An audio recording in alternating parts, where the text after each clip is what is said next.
Hey guys, it's Samantha for Samantha Designs. Welcome back to my channel. If you are new here, welcome.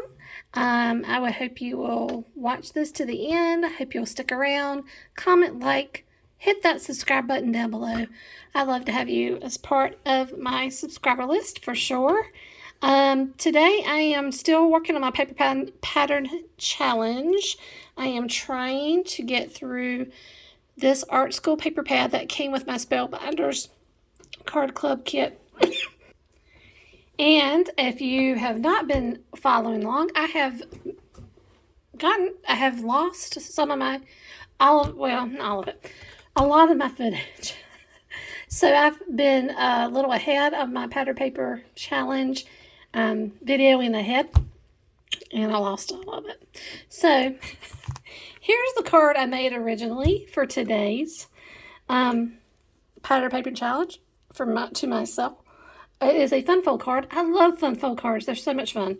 So this one just opens up like this. You can put your sentiment, write your message, in there. And I'm using things from the Spellbinders August Card Club kit. And today we're going to make a new one. So let's get started. Okay, so I have a 4 1/4 by 5 1/2 inch top folding card, but we're going to be opening it from the side. You do have to take off some of this. So, go up a little bit, guys. All right, here's my guillotine trimmer, and we are going to cut off 2 3/4, which is basically half of the front panel. Now, the nice thing about doing that is that you get to keep using this front panel because it's going to go here. Now, I've already cut out all the pattern paper and everything and the mats and layers we need. So, I have 2 pieces of pink cardstock that came in the kit. That is 2 1/2 by 4. Then I have 2 pieces of pattern paper that I'm going to layer on top of those. And they are at 2 1/4 by 2 3/4. And then for, where's my card? For this little tuck piece, it's just a triangle, not a big deal. So I did a 2-inch triangle, a 2-inch square, cut it diagonally to make my triangle. And then for the mat layer, I did 1 3/4 square, 1 3/4 inch square, and cut that on the diagonal too. So now we just got to get everything kind of layered up. So here, okay, for these, I think I'm going to do liquid glue just because I just want to make sure I get these on straight. And if you have ever followed me, getting card pieces straight, yeah, it's tough for me. And the nice thing about liquid glue is it gives you a little bit of wiggle time to kind of make sure you get it centered before it kind of takes hold. And since this is 110-pound cardstock, I feel like I can kind of get away with it a little better. Now my pieces are purple.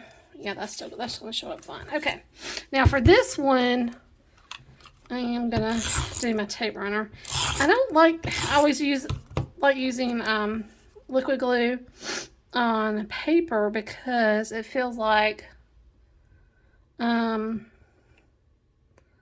going to end up having wrinkles or bubbles in it, so I don't like doing that. Okay, for over here, we're going to do the same thing over here for this side. Oops. So just some liquid glue. And I try to keep it pretty light.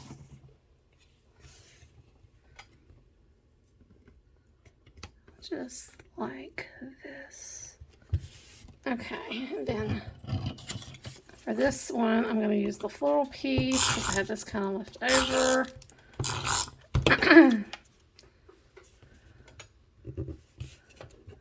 You know, and I put this down and I still didn't get it straight. Oh my gosh. The struggle's real, people.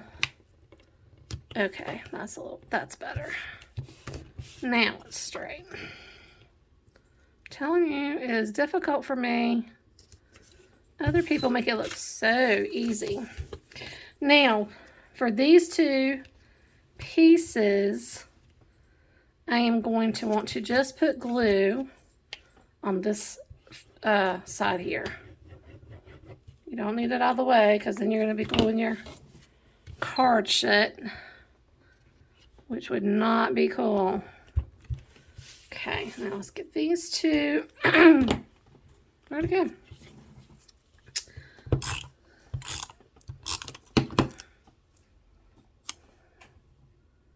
And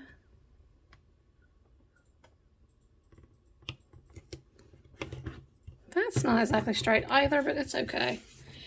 It's good enough. And then I'm going to use some really thin foam tape to pop this up. I get this from Dollar Tree. I really like, it's by Jot, I think is the brand. And I really like it because it gives a little bit of height, but it's not overwhelming. Sometimes I feel like some of the foam tape is just a little too high. It's just too much. And sometimes you really want that height. But for the most part, for cards that I'm really actually going to send in the mail, I do not care for that much height. Okay, and so this is going to go down here. And in reality, I probably should not have put this much foam tape on it now that I'm thinking about it. Because you got to have a tuck space. So I'm not editing this so you guys can see the struggle as it happens. Because anybody who says that, you know, I know everybody, some people are much better at this than I do. And I've been doing this for a long time, but I just seem to fumble my way through a lot of times. And I'm okay with that. See, that's not going to work. I put too much tape on it. But the nice thing about this foam tape is that it's pretty easy to peel off. Okay, let me get rid of that piece. And I'm going to use this little piece here on this side. And then that should work, I'm thinking.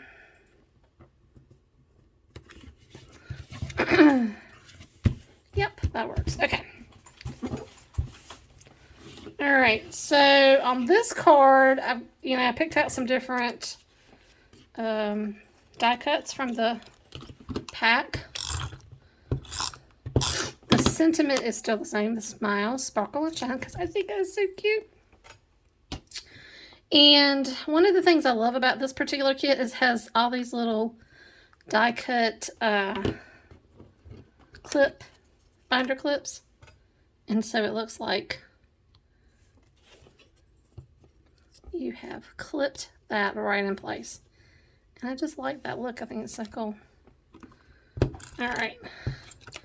I couldn't find the second. This card kit always has 2 of every die cut. And I could not find the little bear that I got on the first one. So this time I'm using this cute little girl. She is so cute. Or lady, I'm not sure. I guess she's a lady, not a girl necessarily.